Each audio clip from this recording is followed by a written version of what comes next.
Ça. Donc, écoutez, si je réponds tout ça, c'est pas pour esprit de parti ou pour une histoire d'orgueil, etc.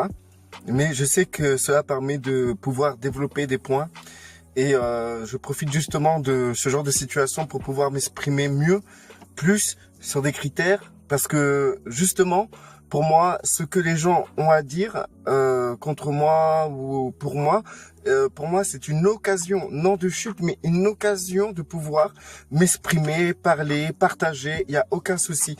Donc du coup, si je parle comme ça calmement, c'est pas une image que je vous donne. Je suis comme ça et je n'ai pas une onde de colère en moi ou une onde de méchanceté ou d'esprit de vengeance ou quoi que ce soit. Ça me fait plaisir. J'aime faire ce genre de vidéo où je réponds justement à des frères ou à des sœurs. Et vous qui nous écoutez pouvez juger, pas juger, mais comprendre certains points, réfléchir sur certaines choses, faire certaines erreurs que vous pourrez commettre, que nous peut-être on commet, être plus réfléchi par rapport à certains sujets, etc. Donc du coup, c'est bénéfique. Vous perdez pas votre temps, j'en suis certain. Donc du coup, ce que je voulais signaler, c'est que Kevin, c'est cool, hein, tu vois. Ok, je comprends. T'es dans la défensive, tu penses aider le peuple de Dieu. Voilà, voilà. Moi, je parle de ce principe-là. Il n'y a aucun souci. Donc, ok, tu penses aider le peuple de Dieu, eh ben, fais-le bien, Kevin. Arrête de faire n'importe quoi en mettant mes vidéos, des parties de mes vidéos, qui sont sorties hors de leur contexte. T'as déjà mis une première vidéo comme quoi Satan m'utilise et tout, nanana, et tu t'as mis l'extrait où je dis ouais, vaut mieux pas avoir trop de connaissances, etc. Comment dire, quand on n'avait pas beaucoup de connaissances, on était plus proche du Christ. Et en fait, t'as fait en sorte que ça soit tourné qu'en fait, je m'en fous de la connaissance biblique, mais rien à voir. Dans cette vidéo, moi, ce que je te demanderais, c'est du respect. D'accord? Ok.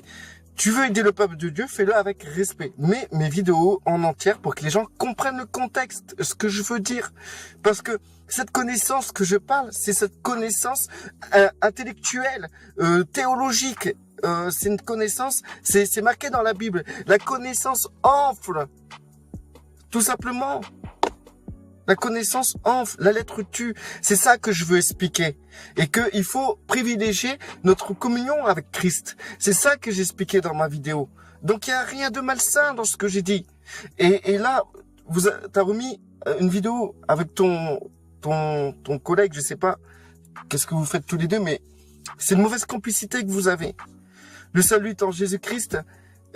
Et le gars là qui a cette chaîne là et toi-même, vous avez une mauvaise complicité. C'est pas une bonne complicité que vous avez, parce que vous vous enfoncez l'un et l'autre dans le même délire, vous sans réfléchir, vous faites des trucs et vous continuez comme ça et vous vous enfoncez de plus en plus. Et moi je trouve que c'est bête, parce qu'on pourrait agir intelligemment, faire les choses bien, faites les choses bien. Quand je dis que tu t'es trompé dans plusieurs prophéties, c'est vrai. J'ai rien inventé. Et des tas de personnes peuvent témoigner cela. Je ne suis pas un menteur, j'ai rien transformé, c'est la vérité. Et que tu as donné des interprétations qui laissent à désirer. Du style, quand tu pensais que c'était Manuel Valls qu'elle allait être président de la République, et que en vérité c'est Emmanuel Macron qui est président, tu as sorti une excuse que dans ta vision, tu as attendu Emmanuel ou Manuel. D'abord c'est Manuel, hein, c'est pas Emmanuel. Hein. Dans ta vidéo, tu t'es complètement gouré. Et moi-même, j'ai dit Emmanuel, mais c'est Manuel Valls. Et du coup, t'as dit, t'as entendu Emmanuel et t'as cru en fait c'était Valls. Dieu ne donne pas des prophéties à moitié. Dieu est clair dans ses prophéties. Quand il parle, on peut dire ainsi parle l'Éternel et dire les choses dans l'état pur dont le Seigneur donne. Et il y a pas de genre le prophète il se trompe parce qu'il a mal compris un mot. J'ai jamais vu ça dans la Bible. Je connais très bien la Bible. Je peux lire la Bible. Je peux répondre avec les versets de la Bible. Mais ça sert à rien. Ça sert à rien. Autant lire la Bible à des ânes. Ça sert à rien. Des combats de Bible, ça m'intéresse plus. Maintenant, ce que je voulais dire, Dans la vidéo pour le suicide, pareil, vous avez sorti ma vidéo hors du contexte. Donc j'invite les gens à lire ma vidéo. C'est pas poli de votre part de mettre une partie d'une vidéo sans mettre le contexte. C'est comme ce que vous faites avec la Bible. Vous sortez des versets hors de leur contexte pour accuser les frères et les sœurs, comme le diable le fait et l'a fait avec Christ. Le diable a sorti des versets hors du contexte. Christ a dû le reprendre avec la Bible pour prouver que ce que le diable dit, c'était hors du contexte. Il a utilisé des paroles hors du contexte. Et vous faites pareil avec tout, avec les vidéos. Quand vous mettez des vidéos des gens, vous les sortez hors de leur contexte. Pour le suicide, je tiens à vous dire, il y a des gens, ils sont tourmentés. Et toi-même qui chasse les démons, Kevin, tu sais très bien que il existe l'esprit de mort, l'esprit de suicide, qui tourmente les frères et les sœurs. Il y a des frères et des sœurs qui sont tourmentés. Et si on ne chasse pas ces esprits de ses frères et de ses sœurs, qui les tourmentent, c'est pas des esprits qui sont obligatoirement dans les gens, c'est des esprits qui circulent autour des gens, qui sont liés aux gens. On parle de liens démoniaques que les gens peuvent avoir à cause des générations, à cause de ce qu'ils ont pratiqué dans le passé, en fait, ces gens-là ont besoin d'être déliés. Et le rôle de délier nous appartient. C'est nous qui devons délier les frères. Donc, si nous délions pas les frères et sœurs dans leur tourmente, dans leurs liens, ils peuvent être, emportés par cela. Il y a des gens, comment ça se fait que il y a des enfants qui pensent à se suicider? C'est pas normal.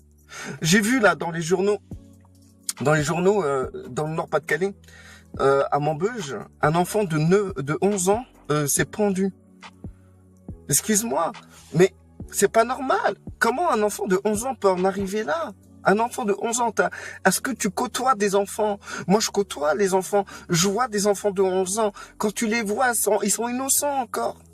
Ils ont pas leur cerveau, même scientifiquement, physiquement, leur cerveau n'est pas constitué entièrement. Il leur manque des parties qui ont besoin de se développer encore. Donc, des personnes des adolescents, pourquoi dans l'adolescence, la majorité, pas la majorité, mais une grande partie des adolescents pensent à se suicider? Mais c'est pas normal. C'est pas quelque chose que la personne, elle se lève le matin et elle se dit, tiens, je vais aller me suicider aujourd'hui. Non, c'est un tourment qui a agi et qui a travaillé l'individu depuis des années. Et ce tourment-là, s'il n'est pas traité, peut conduire au fait que l'individu peut être déconnecté complètement du raisonnement et poussé à l'action. Parce que quand les émotions sont stimulées, les émotions comme la paranoïa, la peur, la tristesse, la mélancolie, tout ce qui est sentiment négatif, dépressif, tout ça, quand les esprits appuient sur ça, avec puissance, avec toute leur puissance et leur capacité, les personnes n'arrivent plus à être eux-mêmes, n'arrivent plus à réfléchir. Parce qu'une personne qui est bien dans sa tête, une personne qui est posée dans sa tête, ne pense pas à se suicider. La preuve en est, c'est que après une aide, soit une délivrance, soit une aide psychologique, les gens arrivent à se recentrer dans leur tête et arrivent à se débarrasser de ce genre de pensée. Ils arrivent à se détacher de ce genre de pensée, comme si c'était pas d'eux-mêmes, que c'était quelque chose, un dysfonctionnement, que c'était pas normal. Même dans la société, on sait très bien que quelqu'un qui pense à se suicider, ce n'est pas normal. Qu'il y a un dysfonctionnement quelque part. Donc spirituellement parlant, le dysfonctionnement, on peut le comprendre. C'est quelque chose d'énorme. Vous savez, le problème, c'est qu'on ne prend plus le temps d'écouter les frères et les sœurs.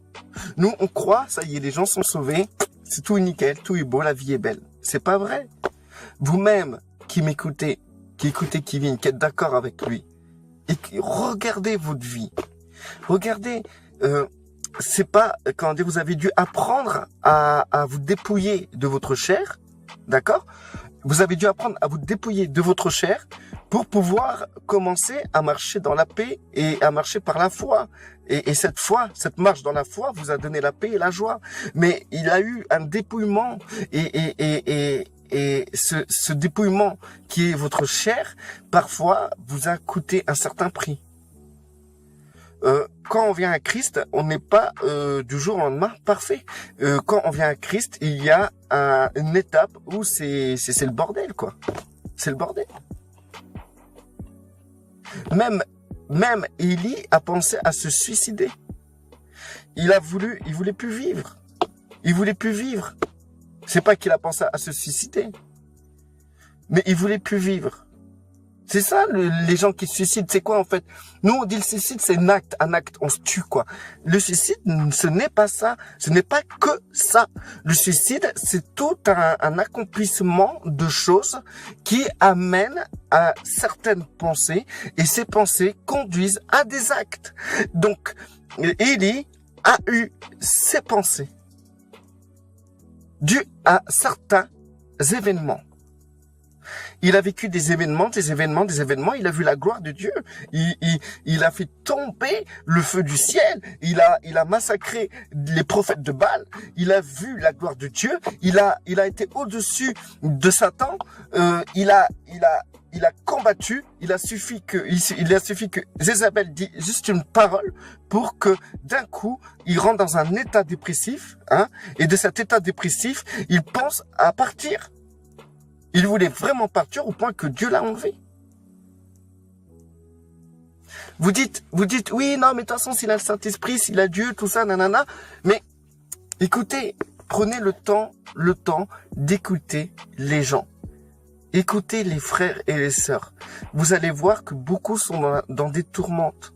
Et moi, avant, j'étais comme Kevin. C'est pour ça que je peux pas le juger, le catégoriser, le rabaisser. J'étais comme lui. J'étais assez violent dans mes propos, dans ma manière d'être. Je parlais enfer, tu vas en enfer, t'es condamné, Dieu va te juger, nanana.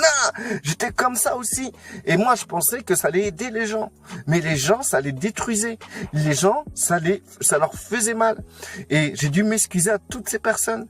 J'ai fait du mal, énormément de mal dans ma manière d'être. Je pensais qu'en étant ferme dans la parole, en leur balançant des versets en pleine figure, en leur disant les vérités bibliques, que les gens allaient changer. Mais non, les gens n'ont pas changé. Ils se sont renfermés. Et du coup, ça les a même dégoûtés d'entendre leurs frères leur parler.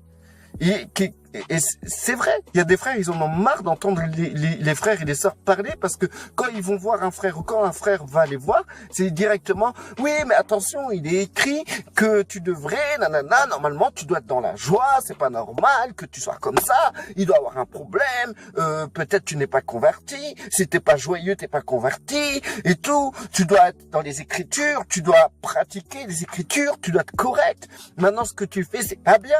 Si t'arrives pas à pratiquer les écritures, c'est que d'un côté, tu devrais t'inquiéter sur ton salut. Et t'es pas sauvé, etc. Mais si, il y a des frères, des sœurs qui sont sauvés, mais qui ont besoin de traverser le désert du dépouillement.